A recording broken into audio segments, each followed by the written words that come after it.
Bora lá, meus amigos.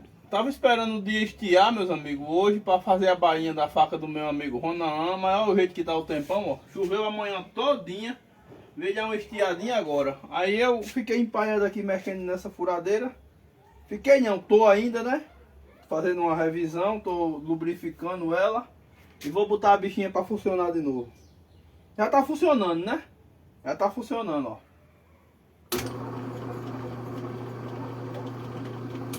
Tirei o motor, que era o motor que tava ali quebrado, com a carcaça quebrada. Trifásico, botei um motor monofásico. Aí tô só ajustando aqui agora a mola. Ajustando a mola, que é para botar ela para funcionar de verdade mesmo. Uma furadeira muito boa. Polia da frente aqui, a polia escalonada, de canal.